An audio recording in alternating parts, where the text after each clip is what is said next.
señor. Buenas noches. ¿Ah, sí?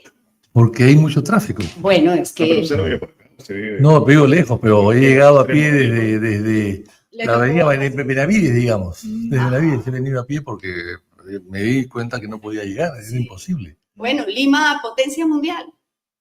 Desastre mundial, ¿no? Ya. Pero ese es un culpa de mucha gente, ¿ah? No solo del señor alcalde. Yo creo que el Ministerio de Vivienda, por supuesto, que ha dictado una serie de disposiciones raras, absurdas, y los alcaldes, que son irresponsables, y los constructores, el Club de la Construcción, que en diferente medida, por ejemplo, en Lima se han robado el retiro municipal. Ya no es retiro municipal. Los edificios construyen al pie de la vereda. Totalmente. Y les permiten tener un muro allí que ocultan lo que está debajo, que es un sótano, que lo venden, y lo que está arriba, que es una terraza, que también la venden. O sea, el retiro municipal, las constructoras lo venden 2 veces, para garaje y para terraza. Y eso no está permitido en ninguna parte del mundo, excepto en el Perú. Y los alcaldes lo permiten, y el Ministerio de Vivienda, por supuesto, que no hace nada. De este gobierno, de este alcalde y de los anteriores. Así que estamos en una potencia mundial camino a la colaboración. Cada vez que hay una construcción de un edificio, cierran calles, por supuesto, dejan las zanjas, por supuesto que sí. Abren la pista y luego la cierran mal. Lo de cómo se ocupan la calle con todo su material en la calle, con las grúas y todos los equipos. Yo que camino mucho, me la paso diciéndoles, ¿cuándo compraron esta calle? Compran la calle, paran el tráfico, se quedan ahí, descargan material, uno tiene, si va en el carro, esperar. ¿Pero eso de qué depende? ¿Del municipio? ¿Digital? Bueno, por supuesto que sí, ¿no? Claro que sí. No hay fiscalización. No hay fiscalización. Bueno, hay demasiados alcaldes en Perú. En el Perú hay casi 2.000 alcaldes. Hay provinciales 190 y tantos, distritales 1.900 y pico, y además agentes municipales, o sea, ¿cómo se llama? Tiene un nombre especial, una especie de lo que es Huachipa, por ejemplo, ¿no? Es una zona tiene un nombre especial, que no es que es un municipio pequeño, ¿no? Es un municipio un poco artesanal, hablando de términos mineros, ¿no? Un submunicipio. Así es, ¿no? Pero agentes municipales, qué sé yo, ¿no? Entonces, todo eso complica la situación y hace que el Perú sea un caos. En Colombia, por ejemplo, hay un alcalde metropolitano y hay alcaldes distritales que dependen del alcalde principal. Claro, sí. ¿Ya? Y no hacen cada uno rey. Así es. En el Perú hay 44 alcaldes, o sea, hay 44 autoridades. No hay una autoridad sola. Y más las... En el Perú no, en Lima. En Lima, quiero decir, perdón, en Lima. Bueno, es como hablaba de Lomar, que Lima es el Perú, ¿no? Pero en todo caso, el Callao también, hay otros, hay como 7 distritos más, o sea, son 51 o 52.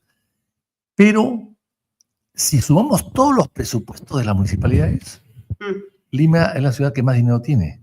Sin embargo, se quejan de que Lima es la que menos tiene en el mundo. No es así, porque solamente calculan el presupuesto de Lima metropolitana o del Callao. Pero si tú sumas cada uno de los presupuestos de los distritos, estás hablando de una cantidad muy grande de dinero que se gasta el 80% en gasto corriente. Casi no se invierte. Entonces, eso es fatal. Trabajamos para los burócratas. Usted que busca ser ahora candidato a la presidencia, esta frase que acaba de decir le puede costar, que Lima es el Perú. Bueno, eso no lo digo yo, eso lo dijo un conocido poeta, ¿no? En el pasado. Pero ya, yo no creo. Eso fue en su ahora, momento. Hoy en día. Hoy día no. Sigue siendo Lima sigue siendo el Perú un país muy centralista, es cierto, pero también es cierto que se ha descentralizado bastante. El proceso de descentralización es muy grande en el Perú y descentralización también. En unos casos fracasó y en otros no. Basadre decía algo interesante. Decía, gracias al centralismo del Perú, el Perú es hoy lo que es. Las fronteras que tiene. Si no hubiese sido un país centralista, el Perú sería la mitad de lo que es hoy día. Eso lo decía Basadre. Y tenía razón en cuanto se refiere al siglo XIX y parte del siglo XX. Hoy día eso ya no tiene ningún sentido.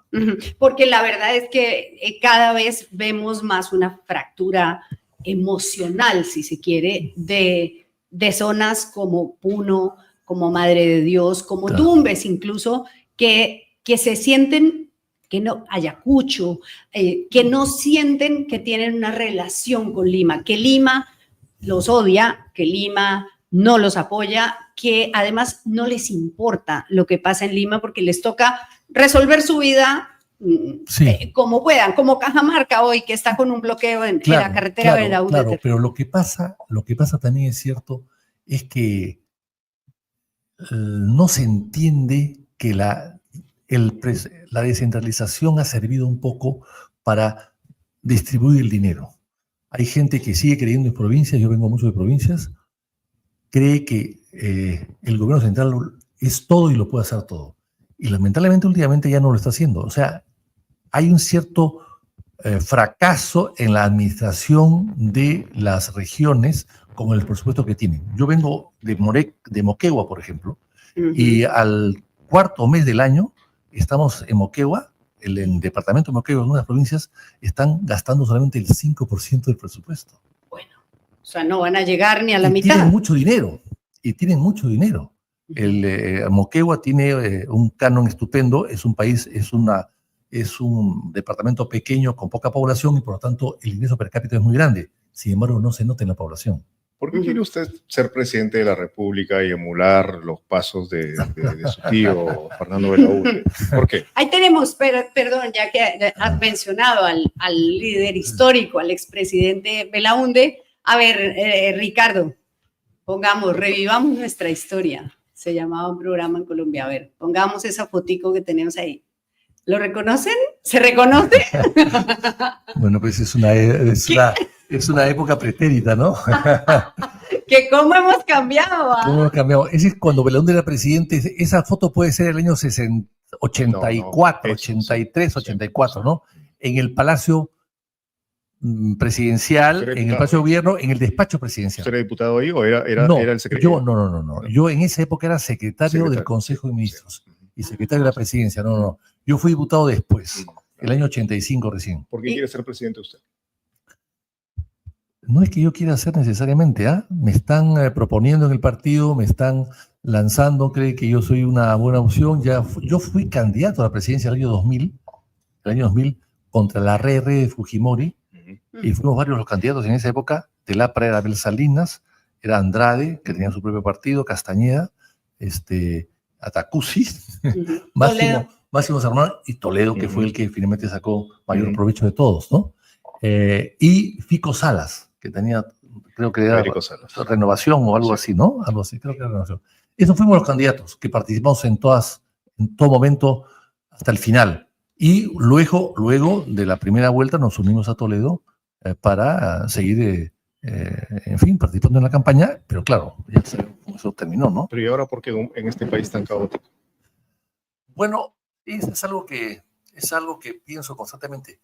Pero si mi partido desea que yo encabece una lista presidencial, yo lo hago con gran honor y gran sacrificio, pensando en mi país, en la vocación de servicio que siempre he tenido, en los muchísimos años que le he dedicado a trabajar para el gobierno, para el país, para mi partido, para la grandeza de mi patria. O sea que tengo vocación de servicio de toda la vida, no puedo renunciar a ella. Si me nombran, que me buscan, me tocan la puerta y creen que yo soy la mejor opción de mi partido, prefiero no poner ganas.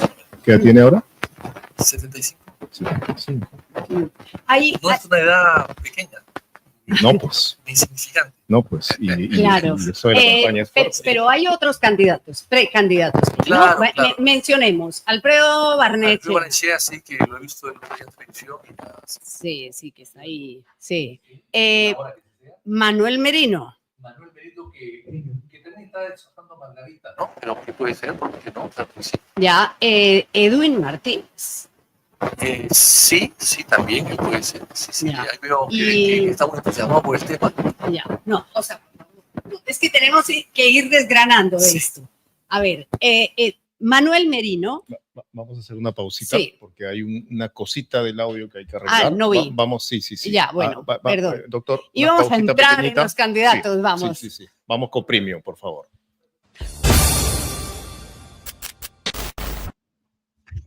Bueno, ya estamos de vuelta. A ver, entonces teníamos un problema con el micrófono del invitado.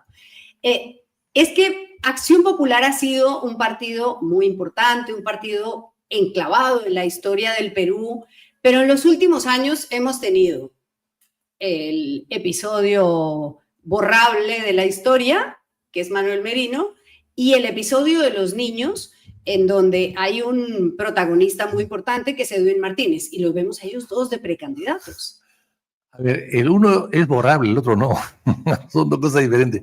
Yo creo que Merino no. Merino es consecuencia de una crisis política que aún no se ha analizado profundamente y que está allí, y él cumplió un papel importante en un momento muy crítico, muy delicado, y tuvo la entereza de renunciar ante el desastre que se produjo, su vida y la caída de Vizcarra también, por supuesto que sí, y las fuerzas ocultas que había detrás de Vizcarra, ¿no? Entonces yo creo que Merino cumplió un papel de mucho sacrificio, pero me parece que hay que rescatarlo como por un valor de la democracia, porque con Merino podemos comprobar algo que es difícil comprobar en el Perú, que hubo, a pesar de la crisis, hubo una transición democrática a la entrada, durante y a la salida, que hasta ahora estamos viendo. O sea, yo creo que eso hemos ganado en el Perú mucho. Esto hace 100 años estoy seguro que no se podía hacer. Se entraban las armas. Entonces yo no lo ningunearía de una manera. En el caso de los niños, sí. ¿Por qué comparar con hace 100 años si más bien se supone que hoy, ¿no?, a estas alturas de la historia, no se pueden producir muertes como las que se produjeron? Bueno, todo lo contrario, más bien la comparación debe ser distinta. Bueno, sí, esa es la parte negativa, ¿no? Esa es la parte negativa. Pero antes había muchas más muertes, ¿ah? Pero estamos hablando ya de tiempos en los cuales es la parte negativa, y por eso derechos humanos, etcétera. Sí, y por eso es que renunció. Por eso es que renunció, porque no quiso asumir muertes que él creía que no le correspondían, ¿no? Que creía que eran producidas por una mano extraña y rara, y que eran parte de un complot. Así que yo no creo que eso se pueda decir. Lo que pasó después sí. Lo que pienso con la señora Dina es diferente, ¿no? Son cosas diferentes que creo que es clarísimo. Ahora bien, en el tema de por qué ahora gobernar, yo tengo la clara convicción, esperanza, que el Perú sale adelante, que estos son recodos en el camino en la historia del Perú, y que el Perú se va a recomponer.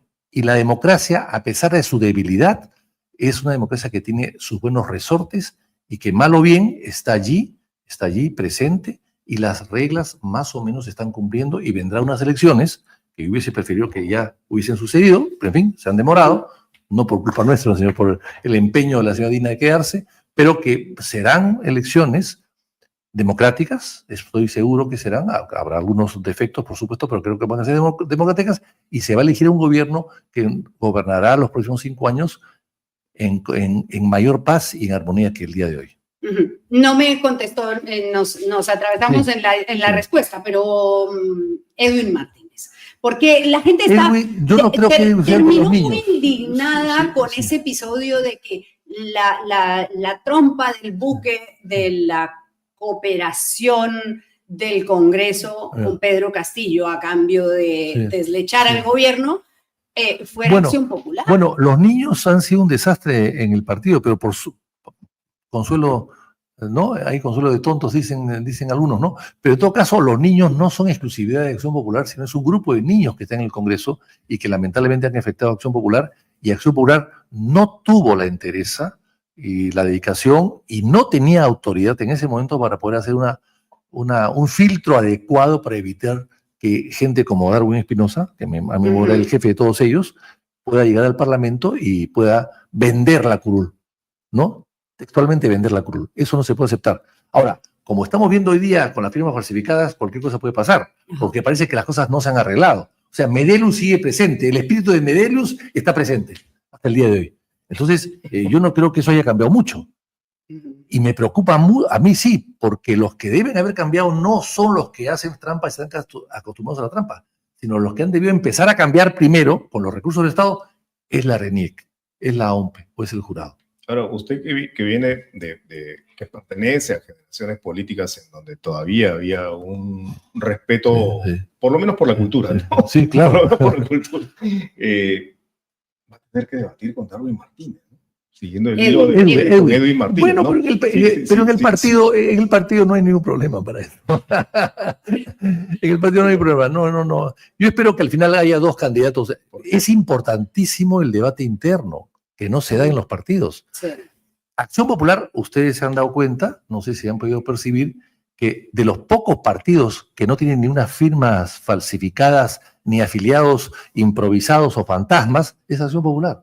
Claro, porque es un partido histórico. Y además porque, mal o bien, recaudamos firmas si es necesario en la calle y la gente nos responde. En cambio, los otros que hemos visto no recaudan a nadie ni responde nadie por ellos. O sea, compran firmas para hacer política y ganan 30, 40, 50 mil dólares, gastan en hacer un partido para llegar al gobierno o al parlamento. Eso es terriblemente malo. Sin embargo, así como condenamos a otros, hay que premiar a los que, como nosotros, no tenemos fantasmas, afiliados fantasmas. Bueno, pero ideológicamente, hoy, ¿qué es Acción Popular? Cuando ustedes salen a la calle para que firmen y se afilien, la gente dice, ya yo me afilio porque es un partido socialdemócrata, es un partido de izquierda, es un partido de derecha, es un partido... ¿De qué es? Nunca Acción Popular ha sido parte de las corrientes ideológicas internacionales en el pasado, nunca. Y Belaúnde lo negó siempre. Decía ni con Washington ni con Moscú, ahora hay que decir sin Pekín y sin Washington de repente, ¿no? ¿No? Pero lo cierto es que nunca hemos sido parte de ninguna corriente internacional de partidos, ni la internacional socialista, ni la democracia cristiana, ni el marxismo, nunca hemos participado.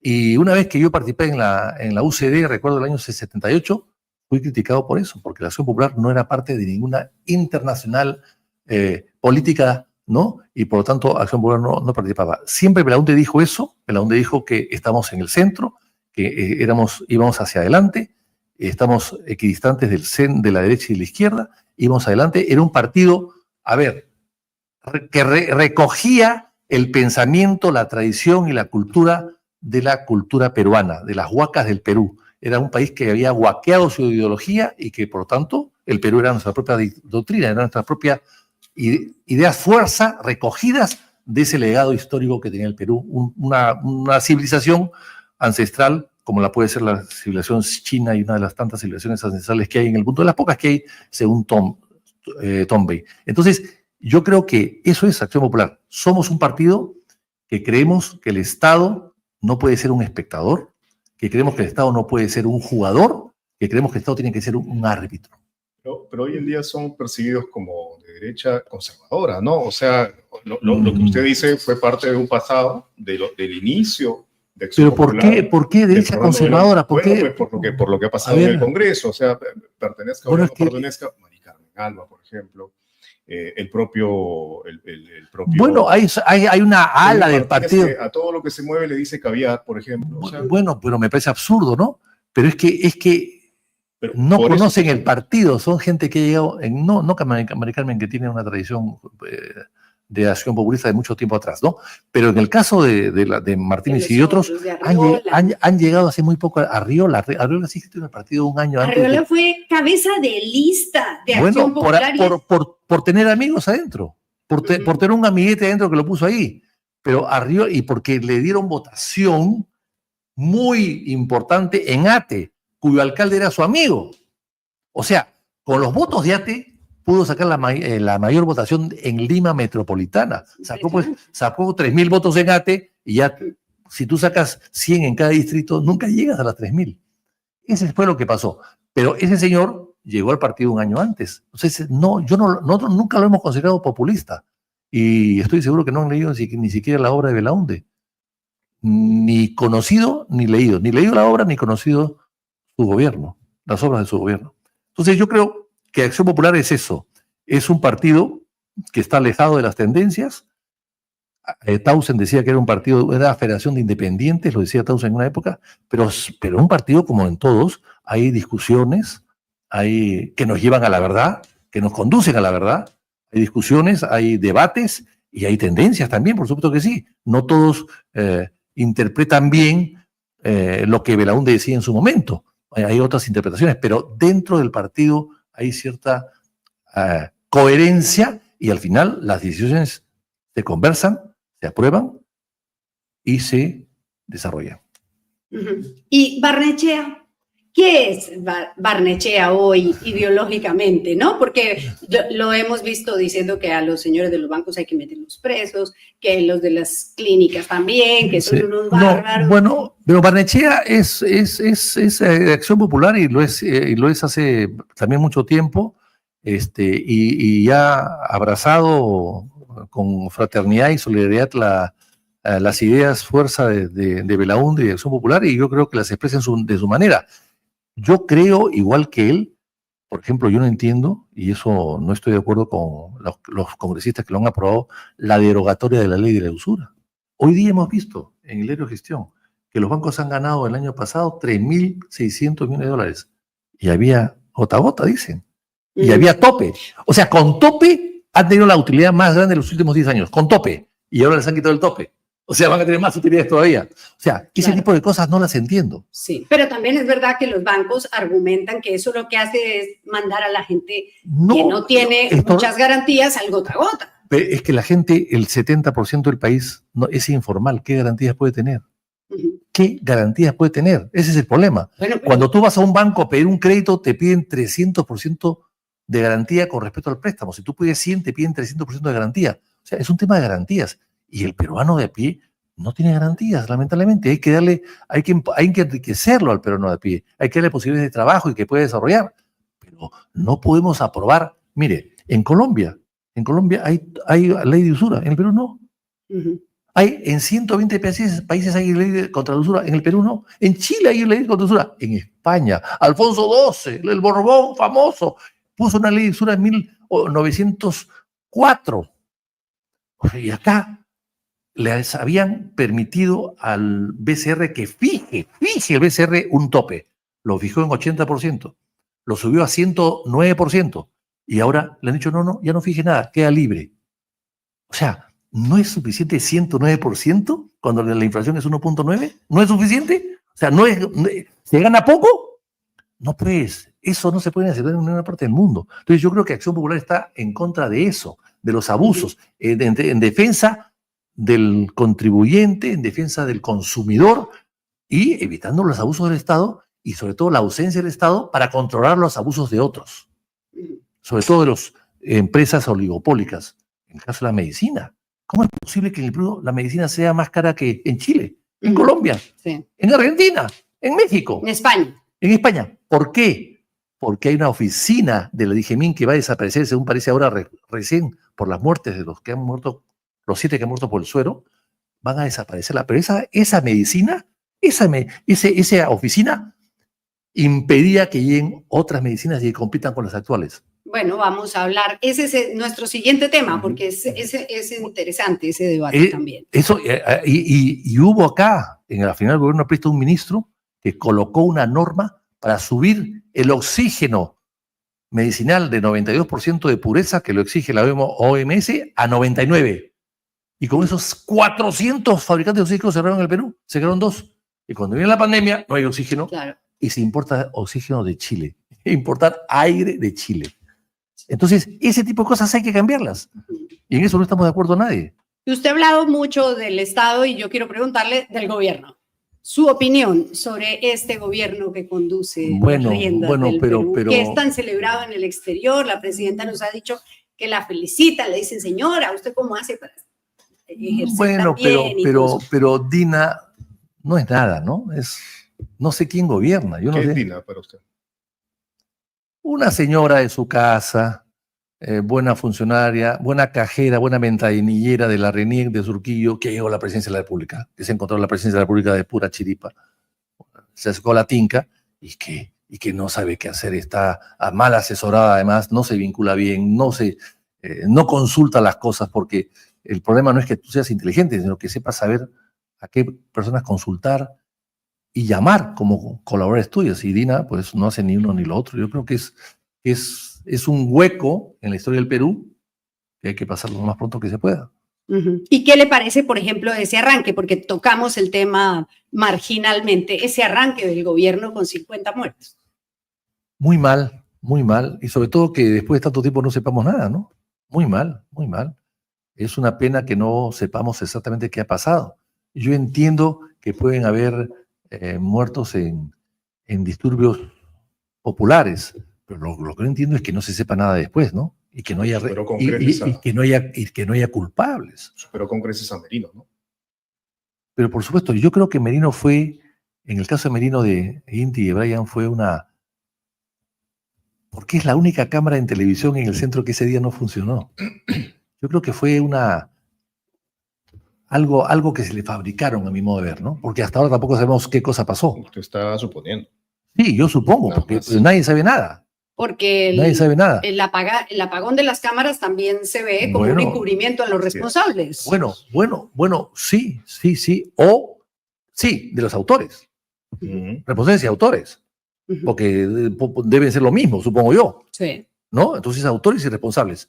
Pero hubo lo que yo no puedo entender nunca, cómo toda la prensa y todos los sectores políticos y económicos salieron a criticar a Merino, sin darle oportunidad a nada.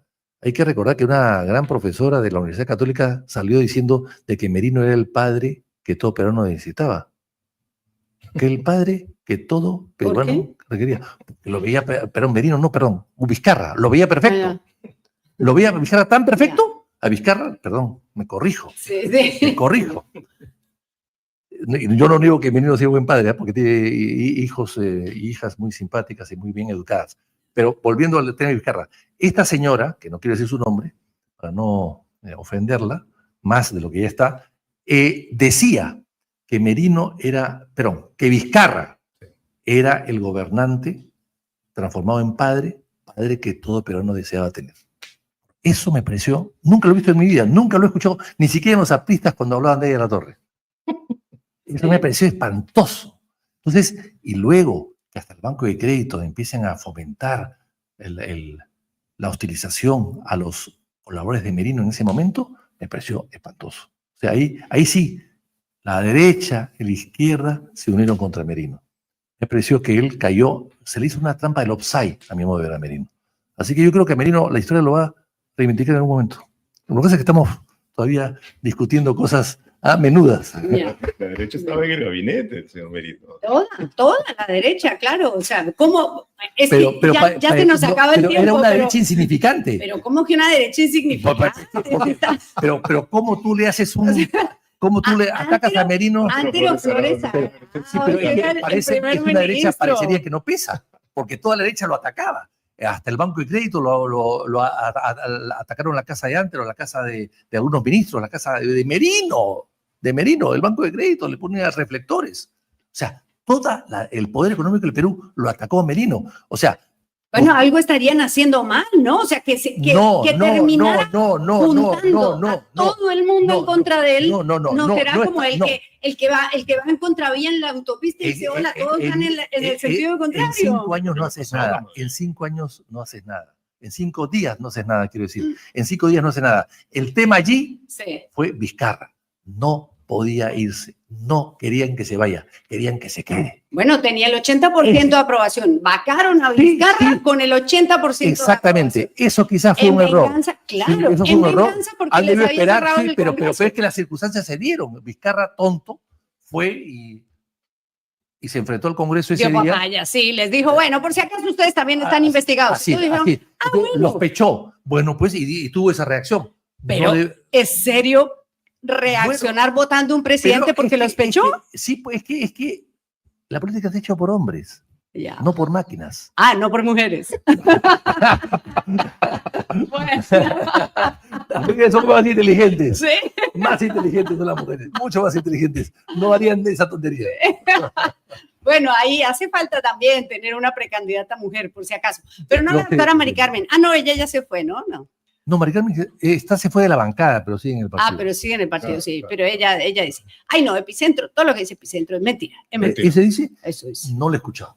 Ya. No No lo ha vuelto a repetir porque se dio cuenta de que no era verdad. Le voy a decir que no es verdad. Dígale que nosotros aquí la recibimos. Además, a Daniel lo conozco hace tantos años. Doctor Víctor Andrés García Belaúnde, qué bueno hablar con usted de nuevo. Muchas gracias. Muchísimas gracias. Gracias.